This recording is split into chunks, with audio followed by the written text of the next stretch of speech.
And welcome to the Free Your Geek show / Free Your Geek podcast. I am your host, Jay Free. KB is not here today. It's becoming a common occurrence, but tonight he's actually taking his wife out for her birthday. So happy birthday, KB's wife. Happy birthday. To my left now, our second and favorite co-host, sorry, KB, the People's Geek, the Don. And we have our guest today, a gentleman by the name of, what do you want to be called, actually? We didn't even talk about it. Do you want to just be Rich? Yep. Okay, Rich, our friend Rich, or my friend Rich that I've known for a very, very long time. Welcome to the show. We'll get there. Rich is trying to share right now. We're having connectivity issues with the Wi-Fi in here. A couple weeks ago, we didn't have a key to get in. Now we don't have Wi-Fi working properly. Lots of, and we've been doing the show pretty seamlessly for a couple of months now, and now we're getting all the bugs and the kinks. But so just wanted to say first, officially welcome, Rich. Thanks for having me, guys. Welcome. So I want to I got my little agenda here. I know you're trying to share that. But just Rich, for you, let's give a little background to our viewers and for those that are listening. And I should, before we even get into you, sorry, I'm we've been doing this for a while, and I should kind of go a little bit more forward. For those that are listening to the audio version on iTunes or on Podbean or on Stitcher, thank you for downloading. Thank you for listening. Share this with your friends. I know that we're on Facebook Live now when we're doing these live videos, and we're sharing those videos to YouTube. So for those of you that are actually watching us, thank you. For those of you that want to ask some questions, we have the chat open right now on Facebook Live. Feel free to ask questions as well with Rich. And I know Rich is trying to share that so all his friends can badger him. We would like to say that it is a PG-13, so if you want to drop some swears, you can. We will not read them though on the air. We'll just have to substitute them with something. But like a mother trucker, or just the letter F or S, F or S. or Rich, why you being such a B, and so we got a lot of stuff going on. But Rich and I have known each other. How long have we known each other? I'd say 12 20 years. Yeah, I'd say well, Not 20. no, Maybe I think I was 20. 16. Yeah, 6 because I think it was like 16 or 17, 2004, yeah. 2005. Yeah. So it's been about 12, 13 years, I think. I met you, and shout out to your wife. Hello, Deb. Deb was actually my friend first, and that's how I met you. Deb used to be my boss, and if she's watching, I just want to say, Deb, thank you. Blah blah blah. Blah. Defo. She'll know what that means. Representing. That's old school. So Rich and I have known each other for a long time. Rich has many areas of geekery. Why don't you just share some of the areas? What are you like? Some of the things that you're really passionate about. Just general topics. I know music and movies, but let's go into a little bit deeper of that. What are you into? Comic books, mostly movies and music. Okay, so let's start with comic books. Obviously, you're wearing a Venom T-shirt right now. So Yep. Huge Venom fan. And I know Rich for the viewers and for the listeners, Rich is the epitome of liking the anti-hero, if you will. The Venoms, the Punishers, the Wolverines. Those are his go-tos. Yep. Actually, just reminded me of something. Speaking of comic books, I used to bowl on a bowling league with Rich. And he wanted to have nicknames all after the X-Men, and he took the Wolverine mantle. He's like, I don't even care who anybody else. I'm Wolverine. So, I just gonna put it out there that Jay Free would be Dazzler. Definitely be Dazzler. All right, so it's an inside joke because these two guys are jerks. Dazzler apparently is my favorite X-Men character, but so I know you're very much into Venom. You're into the Spider-Man. You do like the spiders are kind of like your thing as far as love animals. spiders. Your tarantulas and whatnot. That's your gig. Yep. Venom fan, obviously, with the Big Predator fan too. Fans of the Predator. When it comes to music, I know you have pretty much an eclectic taste of music, but I would say you're more of a metal guy. Yep. Is that Metal, punk, pretty much everything else And- after that. Correct me if I'm wrong. You were in a band at one point, correct? Yep. And you Gray had Shine. What does it say it again? Gray Shine. Spell that out. GREAYSHINE. So is there anything on any type of social media, YouTube, of anything of your band, or is it all kind of gone? It's all kind of gone, but I have it on my Facebook page. Okay, so we'll plug that at the end if you want. I tagged him in the video, so if you're watching the video, Rich is already tagged in it. Go check out his Facebook. There's page. actually a Facebook page for Gray Shine too. Then okay, so you know what? Shout it out now. We'll shout it out. Shout it out! That was out of nowhere. Yeah, good. Give it. Do you know the Facebook page? Is it just the band name of the band? Yep, Gray Okay. Shine. So If you look it right up on the Facebook, you can get Gray Shine and just click on it and like the page. perfect. So in addition to music, the big thing that I really know you for, that I think you really geek out, in my opinion, over most is movies. You're a big horror fan, and we were talking when I did my little live video a couple of weeks ago. And we were talking. You just started spouting off all these characters and all these like villains and these horror villains and characters, and we need to do a horror show. And then shout out to Casey too, by the way, because Casey was getting in. Casey, that's your seat right there that you're not sitting in. I know you had to cancel, but we appreciate it. We'll have you back on.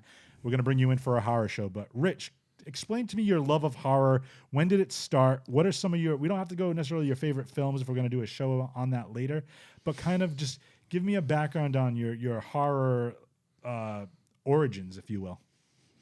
I'm just really big into horror movies. I've always been as a kid. I recently got involved with some of my friends who actually make movies. I started out with my friend Dave Maggot McDonough on his movie Groundhog with Matthew Fisher and Rick Chandler. Just going to shout out to them. Shout out. I'm working on my own things. I've worked on a couple of Rick Chandler's movies doing assistant production. And Matt Fisher. Those guys are really cool guys to learn from. And that's on your Facebook page. Can they find links to that, or do they have their own Facebook pages, I'm assuming, for all their different... Yeah, Boston Film Family is Rick Chandler's Facebook thing, So his production company. So we'll shout that out too at the end of the show again. But go there, check out all these shorts. Some cool stuff coming. Yeah, you're doing some filming. You're a big script writer too. Yep, I've worked on a couple of things script wise, and want to film them pretty soon. And spoiler alert: when you do watch those films, your camera guy is going to be right here. Yep. So Rich asked me to help film some of that stuff. I said, of course. I just want my name on an IMDb page. That's all I want, just so I can make it.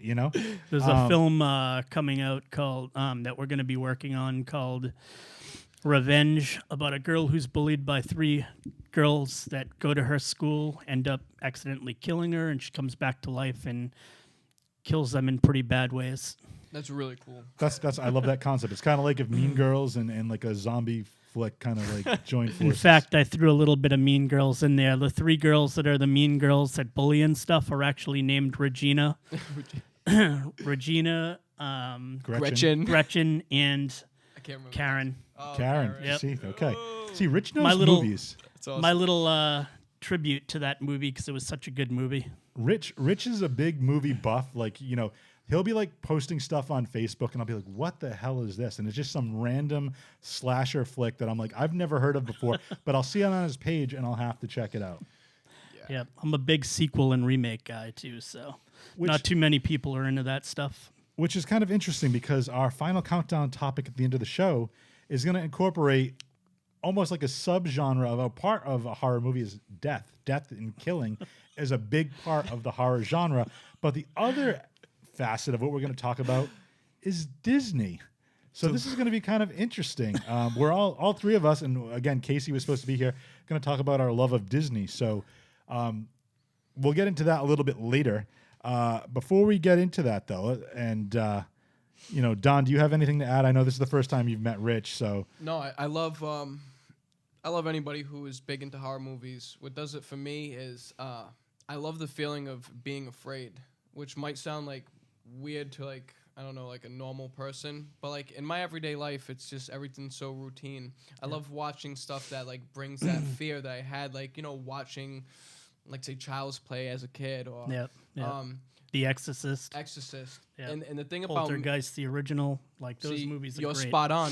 Yep. Those are like ghosts and demonic possession scare me more than like a slasher coming at me trying to kill me. I still respect Unless, those of course, movies. it's a wrong turn, which we know there's a plenty of those people up in the forests living up there. You know, man, Hills Have Eyes. yeah. Oh my God, two of the those I remember seeing those for the first time and being horrified. Like, Yep. we're staying on the highway every time we go out for a ride. That's it. I do not want to be somebody's dinner. I do not want to see my friends be assaulted in any fashion. Like, that's it. Yep. Oh, man. But those are awesome references. Well, with me, it's like when it comes to horror, I'm not so much about the nudity. I'm more about the gore and the way of killing. So that's a lot better than seeing boobs fly everywhere. Well, You know. speak for yourself. Hey. But no, I agree. Like, obviously, with a horror flick, it is that feeling. Like you said, you like the feeling of being scared. I'm a fan, not to get too involved into this. I loved when it first came out. I mean, it's been done to death now, but the Paranormal Activity movies. I love the fact that something can kind of ramp you up and isn't just like jump scares. That's actual, like, that feeling in the pit of your stomach, like, I know something's bad's going to happen. I have to put my hands over my eyes, but I still want to see what's going on. And, Yeah. you know, I love that. That's my type of horror. I mean, obviously slashers and whatnot, like the Saws and stuff too. Saws are torture great. Porns or whatever. Can't they wait call for the them. new one coming out. Rick Chandler says hey to you, by the way. I also want to give a shout out to the Hurricane Rana Wrestling Podcast. They gave us a shout too. Hell yeah. So, you know, check out their show too on 59 Media. It's a great show. So we're going to get into Disney in a little bit.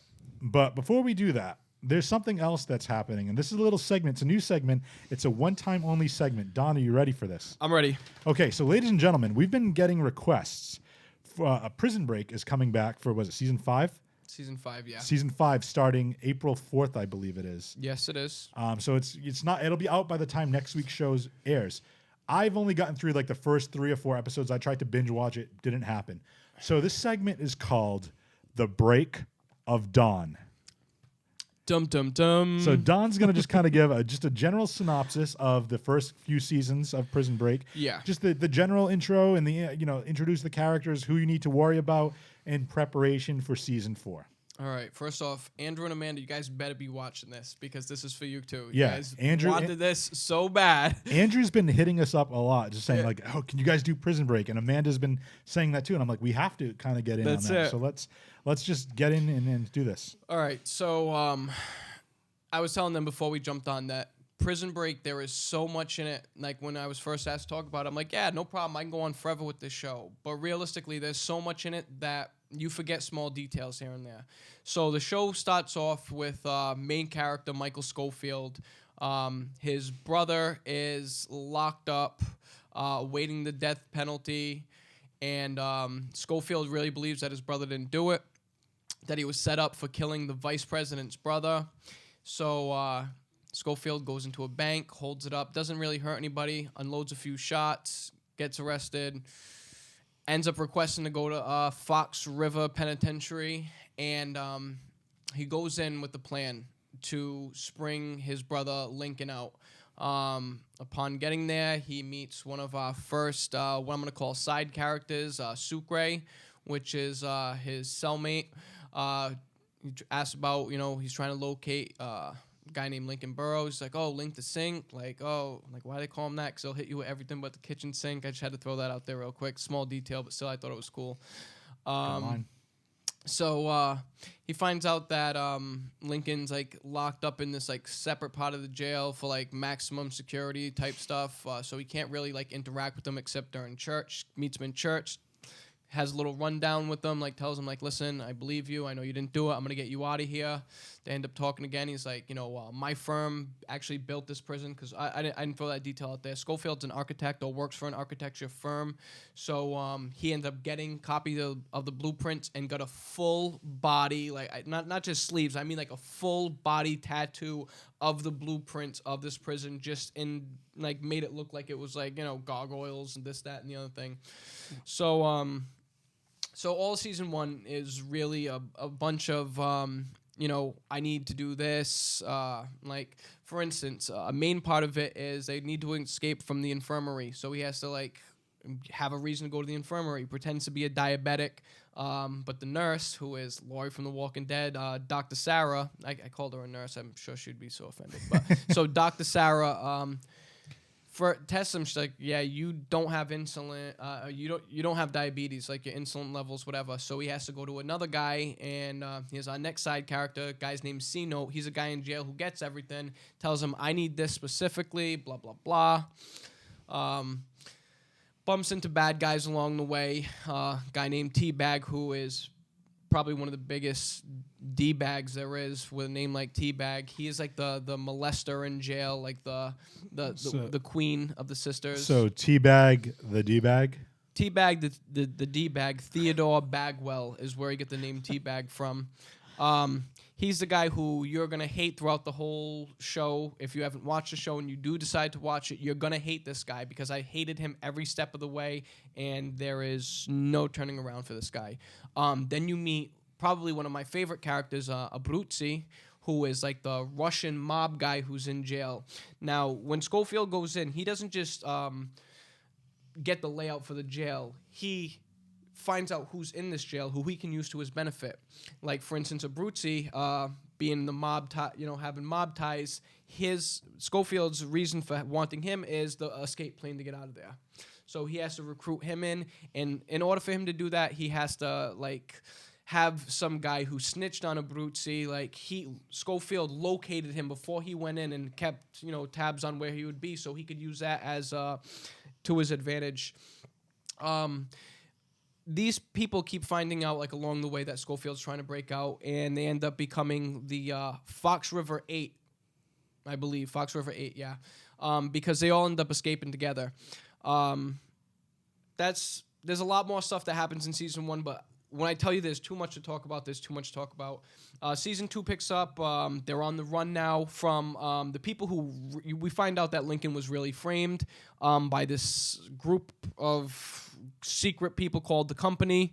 They're on the run the whole time from the Company. I think we lose Abruzzi. Sucre kind of falls off and does his own thing. Dr. Sarah meets up with them because she loves Michael now. So now she's on the run with them. So our main characters become Lincoln, Michael, Dr. Sarah, Teabag. No matter what, Teabag stays with this thing the whole time. Yeah, and there's this agent who I can't think of his name, who is Beast. So, damn, I wish I remembered his name. But anyway, so Dr. Sarah ends up killing one of the agents, and Michael acts like it was him. Michael ends up getting locked up in a prison in Panama, along with Teabag, along with that agent. They all get locked up in there. Now, this prison is a prison that's ran by inmates, which, when I watched the show, I thought, yeah, right, there's a prison that's ran by inmates, and I'm a big reality TV watcher, and there actually are prisons out there that are ran by the inmates, and the guards just stay on the outside of a fence. So very not far-fetched now that, I continue to watch the TV that I watch. Teabag goes in there. Teabag's idea is, I'm going to, be the lapdog of the big guy in jail and, manipulate stuff. Michael goes in there, sees one of the biggest dudes, fights him, breaks his leg, beats the hell out of him, does his thing. The cop the whole time... Oh, and then the cop kind of helps Michael, but I'm pretty sure the cop gets a heroin addiction while he's in that prison, so he's all messed up on drugs in there. They find out who Michael is, that Michael's trying to escape from that jail because of Teabag telling the head guy. Then Michael sets it up, so they try to use Michael's escape plan. They end up getting caught.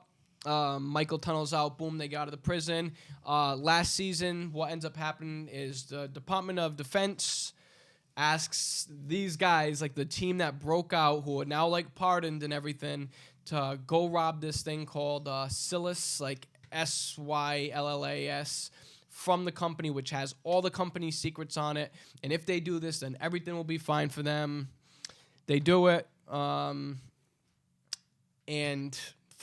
I can't even remember how, because it's that long ago, but Dr. Sarah ends up in jail. So the last big hurrah is breaking Sarah out of jail. They do this. They come up with their elaborate plan. They break, I forgot to mention, pregnant Dr. Sarah out of jail. Schofield holds, I want to say, an electric fence. Da da da da da. Look, boom. It doesn't show him die, but then you get one of those fadeaway clips, and it's like it's everybody all happy, and they're walking in the sunlight, but you notice Michael's not there. He gets then the camera kind of pans around, and they're standing in front of Michael's grave. Michael's son puts a flower on the grave, and our show ends. So it ends with him dying. Up until now. Yeah. And he is returning, so that would be now I'm gonna blank on the actor's name. Wentworth Miller? Wentworth Miller and Dominic Purcell. Play the Link. brothers. Yep. And Sarah Wayne Callies, is it? Laurie from The Walking Dead plays yep. Dr. Sarah. So, they're basically doing this remake. Wentworth Miller's going to reprise his role. Yeah, they all are. Well, they're all reprising the role, but he's dead. So they're going to have to explain how he comes back. Or I can throw it out there like this. He never really died at that prison. These people, maybe the company, we don't really know who our enemies are. So maybe the company took Michael, locked him in when I telling you guys it's like a foreign jail, not like prison with glass doors. I'm talking about bars, bricks, like old school jail stuff. That's what we end up with. The way that our Dr. Sarah and Lincoln find out that he's still alive is Teabag. Teabag comes, oh look, Michael's alive. Look, it's a could be a picture of him, but he's alive. So of course what they do is to rope us as an audience, and they're like, well, we got to get the team back together. Let's get Sucre, who really wasn't all that important, but he's a familiar face. Let's get him in, and let's get Sino, who is doing good now, and he's Muslim, and assalamu alaikum, C-notes up in the game now, and they bring all these people back just because. Oh, I remember him. He was in this season. It's and he nostalgia. Was We're getting the band back together. Yeah, I think, in one sense, I'm, really excited for it because I'm like, oh, my God, I loved Prison Break when it was on. But like I said to you guys, how can you not end that show more perfectly than your main character, achieving everything that he, set out to do, rescuing the woman he loved so his child could be born. His brother is now, fully exonerated from any charges. And then, boom, he goes out the hero. Now, here we are. He's back in prison, and we're going to break him out of prison again. Yeah. Well, that's, sometimes money is more important. It is. Making money is more important than the Sounds story. like a rewrite to me. So, we're very excited. Don, as you can tell, had a lot to cram in, so thank you. God, I just had for putting anxiety that. talking. No, it's good. So now you got it all out. Yeah. Take a deep breath. Whew. Rich, we're going to talk a little bit here. Our mutual friend Jack just joined, by the way. So hello, Jack. I also want to give a quick shout out to John Van Damage. John Van Damage has been he's a supporter of the show. We love him. He's tweeting out our stuff. We appreciate it. And another mutual friend of ours, a man by the name of Frank Denise, sent me a text message while Don was giving his 45 paragraph recap, which God bless you, man. My God, my heart hurts right now. Frank said, this is the first time he's checking out the show, and it's thanks to you. So thanks, Frank. Thanks, Frankie. So he's buff and he's the stuff. Yeah, he looks like Buff Bagwell from. There you go. So he knows. Don knows. Oh yeah. Speaking of buff and wrestling and fighting, we're into the final round of our March Mayhem finals. So first, let me just pull up the bracket here, guys. The wonderful graphics. I made an amazing bracket, which you guys can see, which is a PDF format. So let's just talk about where we're at right now. We're at the semifinal rounds where it was Team Spider-Man and Wonder Woman versus Team Venom and Superman. Spidey and Wonder Woman had to go through Magneto and Lobo, then Mr. Fantastic and Deathstroke. Venom and Superman had to go first through the Green Goblin and Lex Luthor, and then Thor and the Joker. On the right-hand side, we have the Hulk and Batman. Team Bruce. And who do they have to go through? Well, the Hulk and Batman had to go through, basically, Storm and Bane beat Phoenix and Grundy, who then lost to Doom and Shazam. Hulk and Batman ended up defeating Doom and Shazam. Yeah. And Spidey and Wonder Woman ended up making it all the way through, which means our final matchup Oh, we got the finals. Is Wonder Woman and Spider-Man versus the Hulk and Batman. So, folks, I'm going to put this video up on, when you see this video, feel free to vote. Oh my God, we've never given Wonder Woman and Spider-Man a name. How about Wonder Web? Wonder Web. Team Wonder Web versus Team Bruce. So vote in this video. I'll put a poll up. You can vote on the poll. We're going to give you guys 2 weeks to vote in this one now. So we're going to go from a little bit of March Mayhem into April Anarchy or something like that. April Anarchy. Only Thursday. So vote in the video. Share it with your friends. Have them vote. Again, we're going to pick anyone who votes. We're going to pick a name out of a hat and get them a gift card somewhere. And some other prizes maybe. We'll figure something out. But that's pretty cool. You can see from the previous bracket the path everyone went through, and it's who do you have? So let's just real quick, Rich, who would you pick if we had Spider-Man and Wonder Woman versus the Hulk and Batman? Which team do you go with? The Hulk and Batman. Okay, is there one of the heroes that you appreciate more, or do you Batman? You're okay. So everybody's a Batman fan. So that's the kind of the stereotype I want to break. That I think that Batman can beat anybody. Who are you with on this, Don? I'm gonna say that this is a draw right here, but I mean, just because I feel that I don't know. I think Spider-Man could go back and forth with Batman. I also feel that Wonder Woman could keep Hulk at bay. So I don't know. It's gonna be interesting. Mike Greco, just want to point this out, is mentioning that the feed is lagging a little bit. We were having some connection issues initially with the internet in here, so hopefully it's not a Facebook Live thing, because I think it's a Facebook thing, but hopefully that picks back up. But hopefully not too many people are getting that lagging. If anyone else is getting lagging, please let us know in the comments. We'll try to talk slower or move slower. I don't know how that would work. I don't know. Exactly. I just gotta give Johnny Leather a shout out. I just want you to know that when Goku gets in trouble, Chi-Chi puts him in the cell. I don't know what any of that means. No, you wouldn't. But that's okay. Johnny Leather, as he long knows. as Johnny, and this is what it's all about, is reaching out to our fans and connecting with them on things that we all geek out about. And Beth is saying the feed's fine from her end, so okay. Nice. So thank you, Beth. We appreciate you, Beth. We do. I know so. Dawn does. I do. She went and did her hair today, and it looks You were telling me how amazing she looks. It does. It really does. Well, ladies and gentlemen, I think do we have anything else on our agenda here? Do we have anything else before we get into our final thing? Before we get into our final countdown. We were talking about, you missed 2 sections. Okay, I did miss 2. Sorry. Dropping papers. That's what I'm doing. Well, you know what? The feed's not working right, everything, and KB's not here to keep me on my toes, and I have fun with you instead of getting mad at him. It's a whole thing. So we're going to talk about the first Disney movie we remember seeing. So, Rich, we'll start with you, our guest. What was the first Disney movie that you remember seeing, whether it be in theater or on home video? Bambi. Was that in theater? Yep. Okay. So I'm a little older than you guys. Well, so, spoiler alert, that was mine too. I think I was like 4 or 5 years old. Rich is he says he's a little older than us. He's probably about, at least 5 years older than me. So he's probably like 8 years older than Don. But we're the same freaking age. Why do you always come at me like that? Hey, listen, you'll appreciate that when you're older, that people think you're younger. It's better to be younger than older, right? That's it. And I just want to give a quick shout out to Nick Tabor.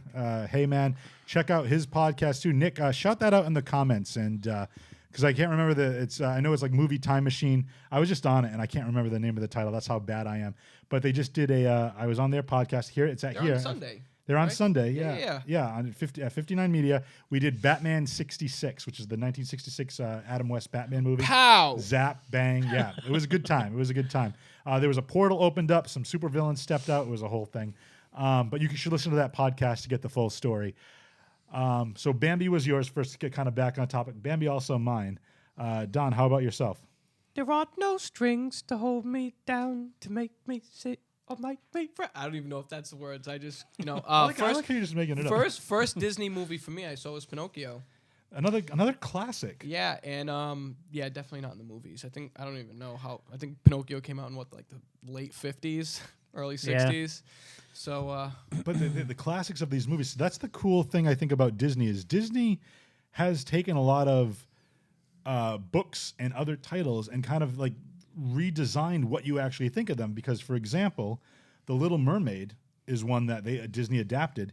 The book is nowhere near close to where the movie is. Beauty and the Beast, Snow White, Cinderella. Yeah. There's a lot of differences, and it's a little bit more macabre and dark in some of the tales, as opposed to Sleeping Beauty is another one. Sleeping Beauty, I believe, doesn't wake up when the prince kisses her. In the book, I think she wakes up by giving birth to her child. How did she get pregnant while she was sleeping? Creepy. Dark. That's dark. I think that Disney should give Tim Burton a job and have him do all the Disney movies. Yeah. Well, Well, I wanna think certain talk ones. darkness. Yeah. he has Dumbo. They gave Tim Burton Dumbo. He's gonna do the remake of Dumbo. Oh, really? Because Disney's actually, because of the success of, like, say, the Alice in Wonderland franchise, now Beauty and the Beast, over the course of, like, the next, I don't know, say, like, 10 years, they're doing 19 remakes to different movies. Oh, to, making a movie versions yeah. Like instead of all cartoons? live action, yeah. All live Wow. action. So Which actually segues into our last week's episode, the cartoons and shows That we we love. wanted to see into live action. So that's really good. Yeah, good. No, you still don't watch Dragon Ball Z. I was gonna tag you today in the Light of Hope, the Dragon Ball Z live action YouTube channel. Like, these guys from YouTube like made an amazing movie, much better than the Hollywood one. And I keep trying to push Dragon I Ball love Z the on- Hollywood one. You love with Justin Chadwin? I'm just giving you crap. Oh, jeez. Because I remember last week when you I were was just sitting there like, oh. You just painted yourself into a corner, Like, sir. oh man. no, I've never seen it. John says Burton and Dumbo sounds great. I agree. Like, Yeah.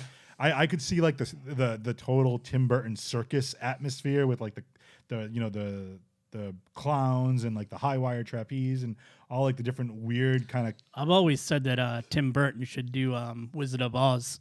That'd be creepy. I agree with that. I agree. That'd be pretty sick. For a little segue right here, clowns, creepy. What'd you guys think about the It trailer?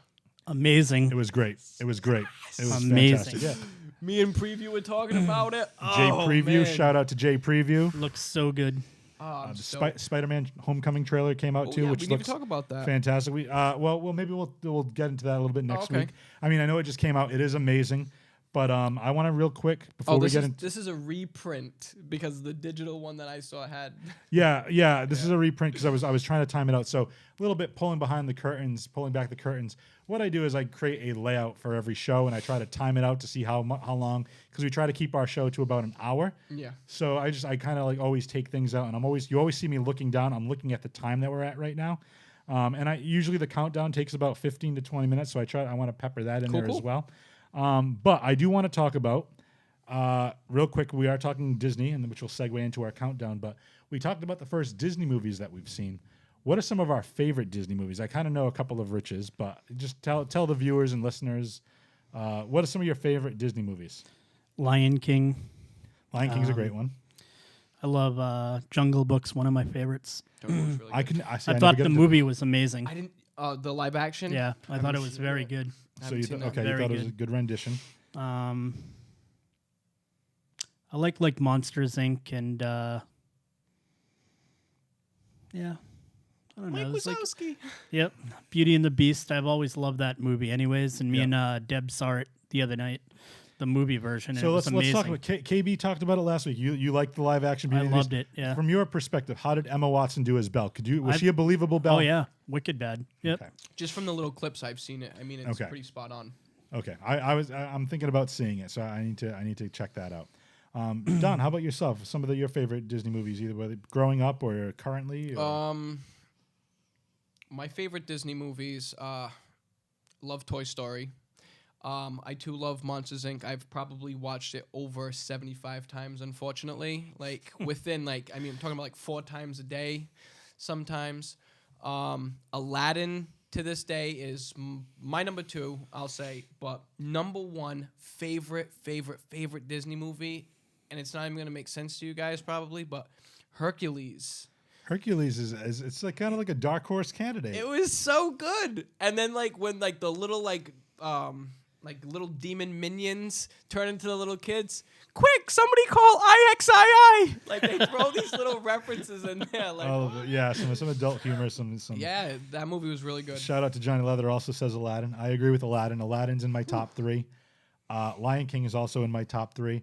And I got to say, one of my favorites, which I don't even know if you guys have probably seen it, but I don't think it gets enough love. Robin Hood. I my love the cartoon Oh, wait, with with the fox and Shere Khan and just the song "Not in Nottingham." I think is like amazing. I think it's one of the more underrated Disney movies that I don't think gets enough love. So if you've never seen the animated Robin Hood by Disney, check it out. It's amazing. And it really is amazing. I love how they rope him into the archery contest. Yes, dressed yes, as, yeah. yes, absolutely. Good stuff. I need to quick shout out. Deb Marini is on commenting. She goes, "Hey, Free Your Geek."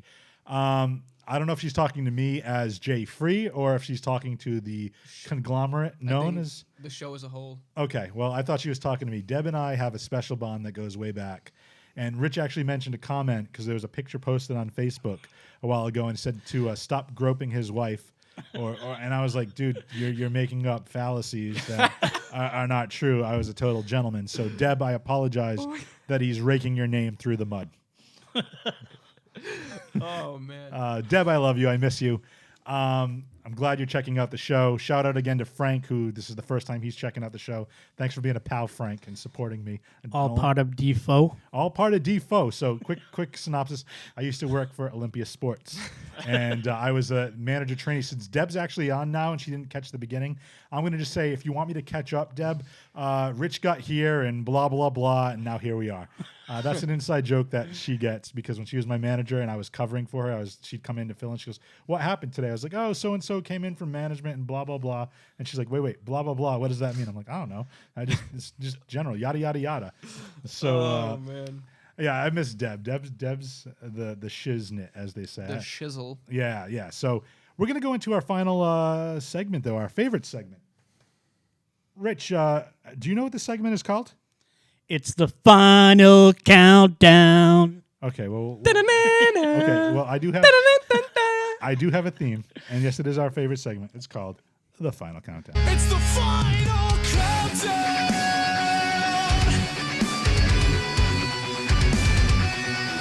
The final countdown.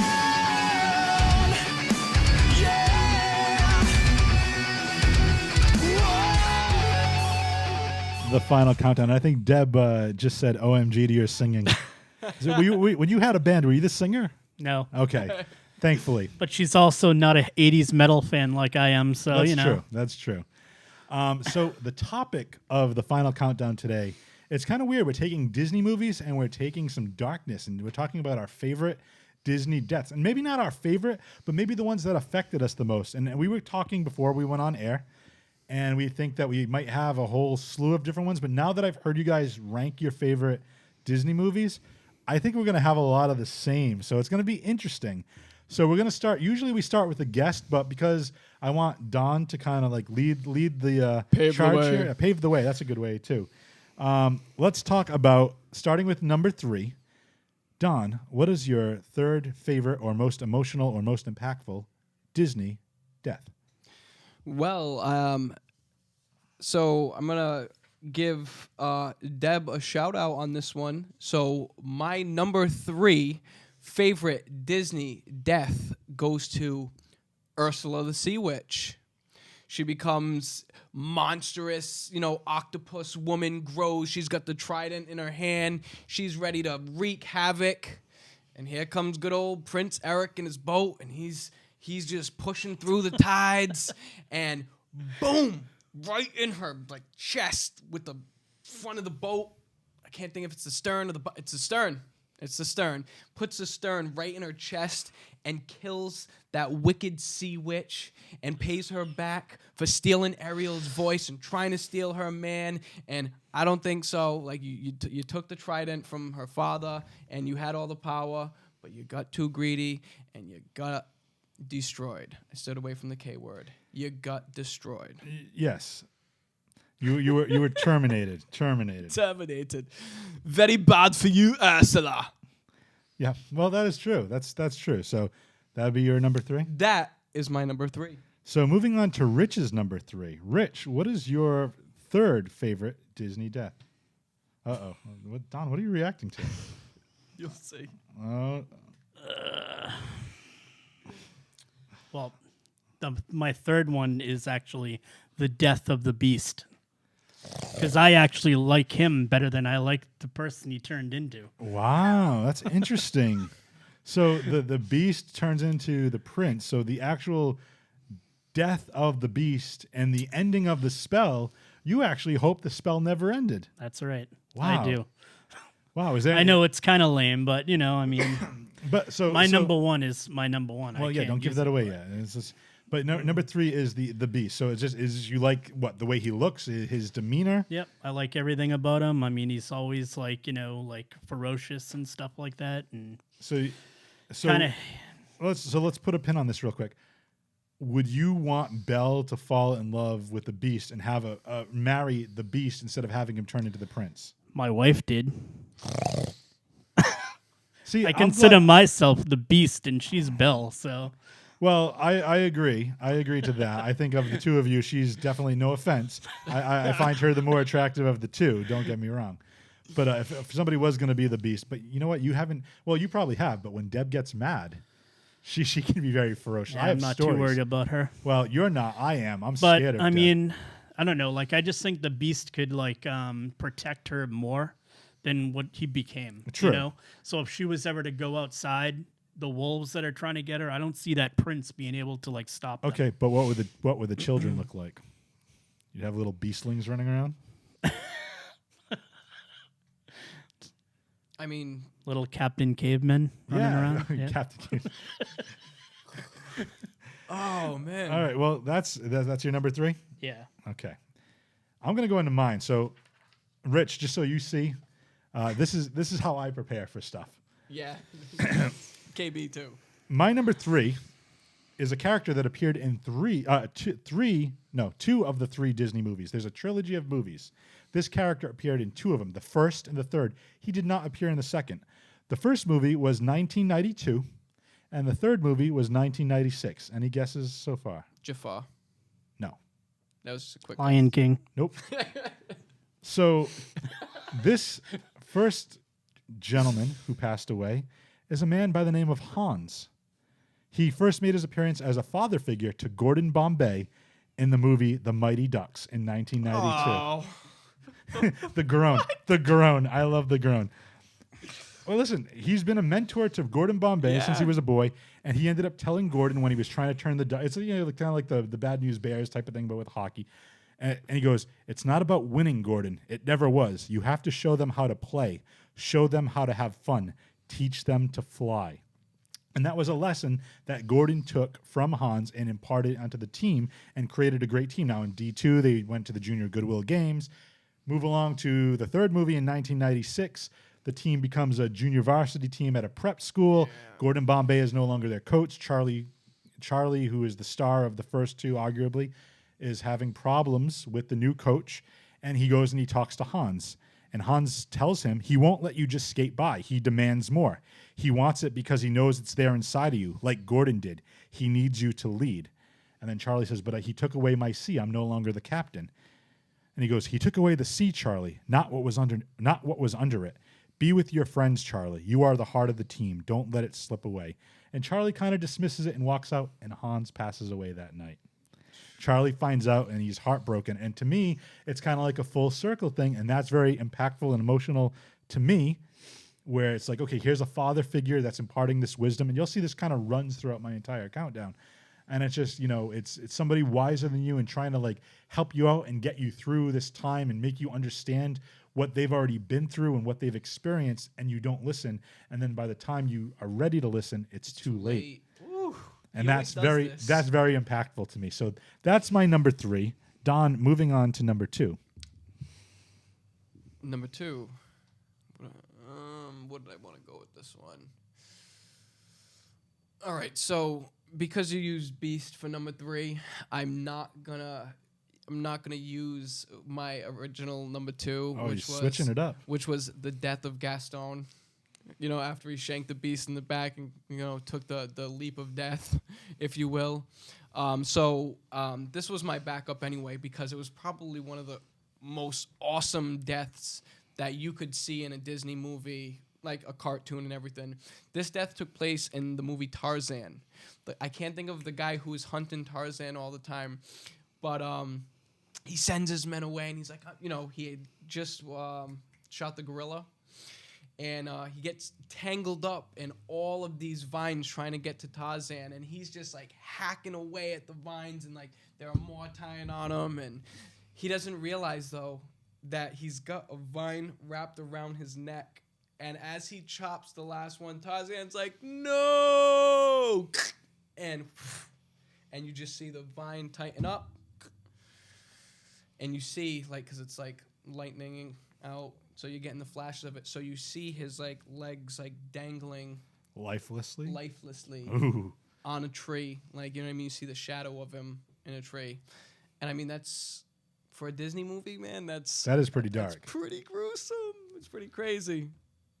But, yeah, I mean, that is my number 2. Okay, so Rich, moving on to your number 2, most impactful or favorite Disney death. I'm gonna have to go with Hopper's demise. Okay. I don't know who Hopper is. Give it to me. Bug's Life. Bug's Life. Wow. Think of any of that. All right, and Yeah. why is that? Because he's one of my favorite characters. Like, I do like a lot of the bad guys. Yeah. For some reason, I don't know why. Kind of Because, the I mean, I'm anti-hero. so against the bad in this world, But, I mean, I always find myself liking More interesting the characters. bad guys. Yeah, So I just think Hopper was awesome. how did he go out? He ended up getting, like, taken out by a bird and eaten. So, So kind of like nature. yep, nature got... nothing like, his own demise type of thing. It was just Yep. kind of like, this is the way it Yeah. worked out. You thought it was them playing a trick on him like they tried to before, and it ended up being a real bird. So- Went down, started pecking away at him, and took off into the sky. So his own cockiness cost him his life, his own Yep. bravado, if you will. The bravado. Yes, that's a good pick. My number 2. I want to guess. Okay, it's a 2009 movie. I'm gonna start there. Okay. Okay, That's all I get. but it was produced by Pixar and released by Walt Disney. 2009 Pixar. Wait, is it another one of your sad ones? It's gonna be super 'cause sad. I know what it is. Okay, so let me give Just some background. Roll with it. In 1940, 9-year-old Carl Fredrickson's hero is an explorer named Charles F. Muntz. Muntz claims he discovered a place called Paradise Falls. Also at that time, Carl meets a young woman named Ellie, who is also a fan of Charles Muntz. Her dream is to move her clubhouse, which is an old abandoned house, to a cliff overlooking Paradise Falls. Carl and Ellie start dating, they get married, and they fixed up that abandoned house. And then they start living their life as a married couple. They're painting, she ends up getting pregnant. She has a miscarriage. She can no longer have children. They decide to save up to actually visit Paradise Falls, but there's many setbacks. There's a scene where they're driving the car and the tire pops, so they have to go into their savings and take out from that to fix the car. Things along that line. They finally have enough money, and then throughout this whole flashback of the whole life of this couple, they're sitting up on this big hill underneath this tree, and she always beats them up to the top. Now they're an elderly couple. He buys the tickets to finally visit Paradise Falls. They go up to that tree, up that hill, and she's trying to get up that hill, and she falls. She gets ill, and she passes away. Then the events of the film take place, of course, talking about the movie Up. And if you don't cry or get a little misty-eyed during this scene, you are not human. But why I like this death the most, or why it's more impactful, I don't like it. But no, hear me out. Like the way Hear I me like out. Yeah, I'm not. You talk about me being evil or Rich being evil. The events of the film take place. Carl meets this young boy named Russell. He gives him his final badge. He's looking to get a badge, and that badge is the grape soda cap that Ellie had given him when they were children. Oh, man. And then the house is obviously floating with the balloons, hence the name Up, and it lands on a cliff overseeing Paradise Falls.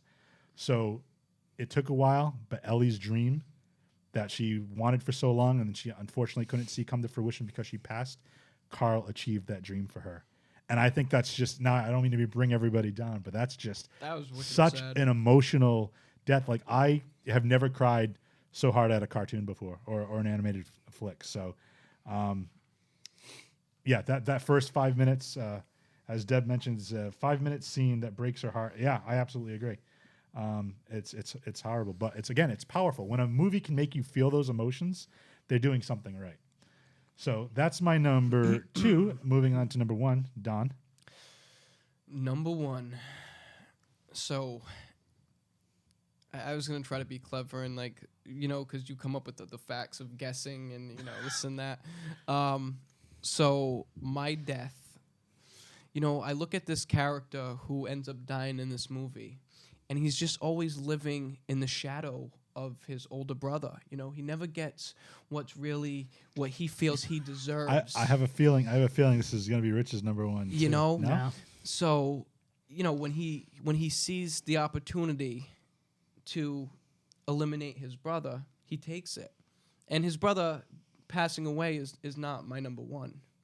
My number 1 favorite death in Disney movie is the death of Scar. Because here we are at the end of The Lion King, and it seems like it's coming he's got Simba the same way he had Mufasa, and Simba just scoops him up, throws him off. Now he's surrounded by fire, and Scar's, beat up from the battle he had with Simba, and he's limping, and there's his hyena boys, and he's my friends, and they're not happening no more. I thought you said we're the enemy. You're saying we're your friends? He was caught in a lie. He basically tried to use the hyenas as a scapegoat. Yeah. I still think he's alive, though. Ooh, maybe. I don't think that they ripped him apart like Disney made you want to think that they did. Oh, well. We'll have to see in the live-action Lion King that they're making. Oh, man. And a little side note, The Lion King for Super Nintendo is one of the hardest games I've ever played in my life. Yep. Crazy. Do Crazy. not say Scott. I think that was to Rich. I do want to give a quick shout out to Johnny Leather in reference to the Up reference I made. He mentioned the Toy Story. I believe it's Toy Story 3 with the furnace. Yep. I was so that was another emotional one, and I mentioned this on another podcast. I don't know if you were on there. Nope. Yeah, KB, it was actually Joe who's on. Yeah, with you. Joe and KB were making fun of me, and I was like, dude, when they're all holding hands and they're just like, all right, death is here, let's all go out together. That is so emotional and so gripping to me. Yeah. It was when you KB and Scotty did a movie episode. That's what it was actually. I listened to that one. Johnny Leather says, yes, he does. Hercules picks up the fur rug of Scar. He does. So Scar has been skinned. But Rich, moving on to your number 1, I just want to get that out there. What's your number 1 Disney death? It is The Lion King. Oh, But it was Mufasa's death that Okay. I loved. So, ooh. Yep. Okay, well, I this- love the fact that Scar took out his older brother. okay, this is good because this is a great bookend. He had Scar, you had Mufasa. Yeah. Anything else you want to add to that? Nope. Okay, good because my number 1 is from a 1994 movie called The Lion King, and it is Mufasa as well. I love, again, talk about parallels. The fathership, the father-son relationship with Simba, everything the light touches is yours, but we eat the antelope and all this, yes, but when we die, our bodies become grass and they eat that, and it's the circle of life, and just all the wisdom. And Simba's a kid, you know what I mean? He's going to do what he wants, and he thinks he's like, I'm going to be a big shot. I just want to see what's out there and adventure. And Scar, all his machinations, he tricks and he sets him up. And Scar plans to kill both Mufasa and Simba, has Simba lured to a remote location to be trampled by a wildebeest stampede. Calls Mufasa, says, Mufasa, Simba's down there. So Mufasa springs into action, saves his son, ends up saving Simba at the cost of his own life. And there's nothing sadder to me than Mufasa's. But this is one of the only Disney deaths. You can talk about Bambi's mother. The shot heard around the world, and Bambi Yeah. comes back looking for her. Never finds the body. If I'm not mistaken, you see the fallen body of Mufasa. We've never seen a lot of deaths. You talk about Gaston. You talk about Scar. All of those are kind of left Maleficent. open-ended. You don't see a whole. Well, yeah, okay, but that's old school. But Yeah, okay, the I'm more sorry. recent Disney movie, you don't see the dead bodies, especially of the heroes, Yeah. of the good guys. And you see Simba, voiced by Jonathan Taylor Thomas, with his squeaky little voice saying, Yeah, I remember that. Dad, wake up. And to me, that's heartbreaking. And the fact that he as a little lion cub, is kind of nuzzling up against Mufasa. Yeah, It's- if I watch it's- that again, I'd get emotional. it's, I'd have to be gripping Landon tight. Yeah, because- exactly. yeah. Anyone with kids, especially if you're bringing your kids to see that, Yeah. that's what Disney does so well. It's a great movie for kids, and kids like all the little silly, characters and stuff, and the cool action. but it hits the adults too. It knows how to make adults feel something, and that's why Yeah. I think Disney is so like good. Even when you go to the parks and stuff, because you can still feel like a kid and remember those feelings when you were a kid, but still enjoy it as an adult too. Yeah. So Wow. that's You know what I realized too? Like if this was Lion King right now, Rich would be Simba, I'd be Timon, and that I'd would be. Oh, sorry. Jerks. Deb knows how to sing the Pumbaa song. That's true. You know. That is true. Quick, Johnny Leathers again coming up to bat here. Fun fact: Eddie Murphy's parents, played by James Earl Jones, and he can't remember the actress's name. In Coming to America, they also played the voices of Mufasa and Sarabi, I think her name is, in The Lion King, the Mufasa and his wife. So that's a very cool fun fact. And if anyone knows, Johnny Leather would know because Johnny Leathers is a Disney fiend. So before we get out of here, that kind of wraps up the final countdown. We're going to go into what we like to call the bat signal. Anything that we want to plug? So, Rich, any websites? I know you got your buddy's website again, the Boston. Go ahead, shout that out again. Shout out to Rick Chandler's Boston Film Family Productions. Matt Fisher has Boombastic Productions. They're both good indie filmmakers. They have clips on their websites and stuff, so Yep. they can Google search that. Yep. Or Facebook. They have Facebook pages, so check that out. Get your old band, give them that shout out again. Yep, Gray Shine on Facebook. You can like their page. We don't play anymore, but it was a good band. It's all retro. Yep. It's kind of Counting Crowish, so it's not really my thing, but like I like everything. So You should make a parody of the song Mr. Jones and call it Mr. Smith and make it all about the Matrix. that you just Mr. combined. Okay, Mr. Jones, one of my all-time favorite songs, and The Matrix is one of my all-time favorite trilogies. So, I would listen to that song.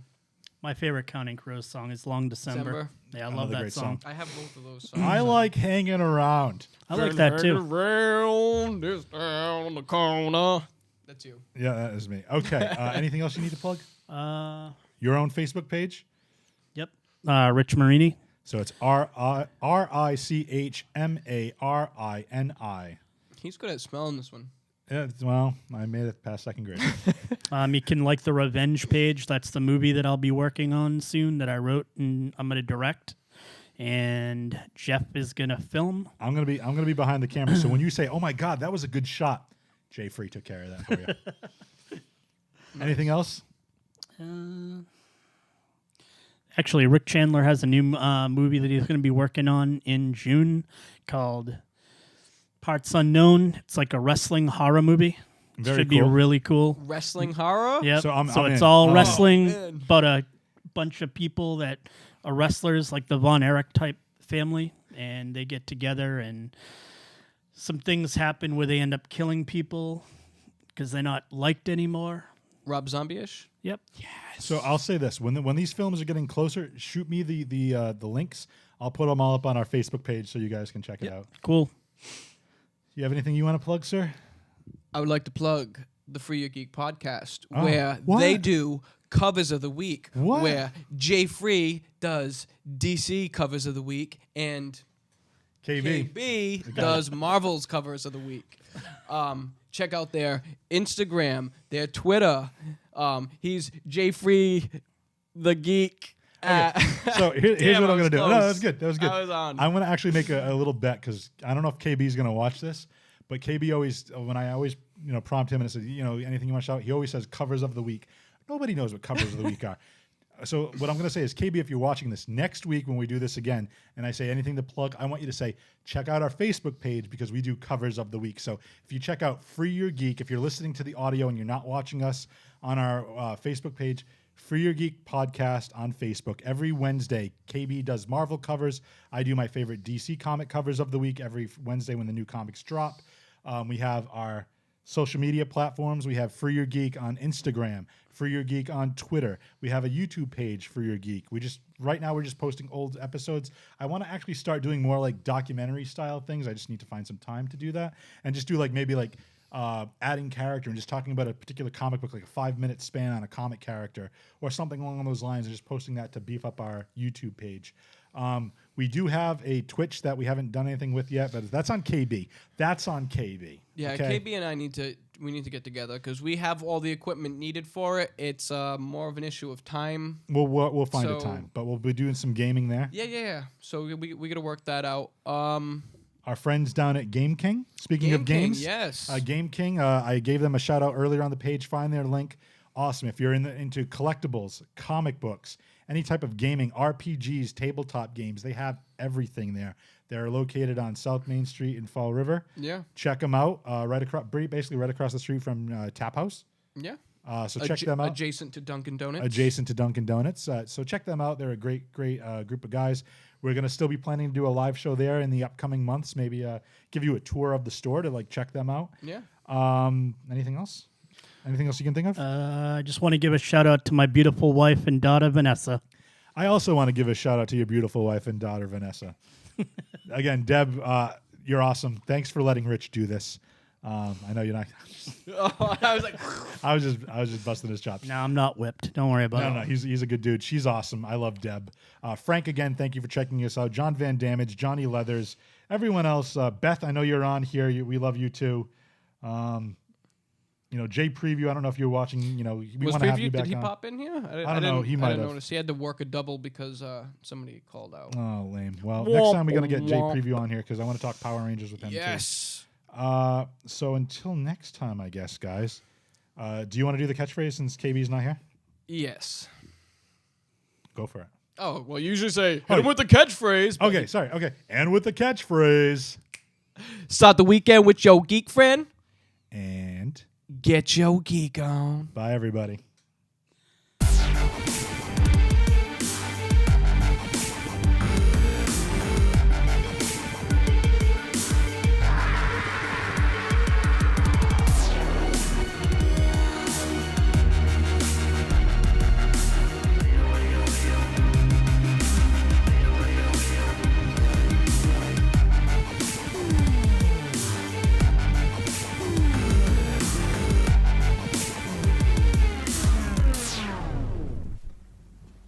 You're still here. It's over. Go home.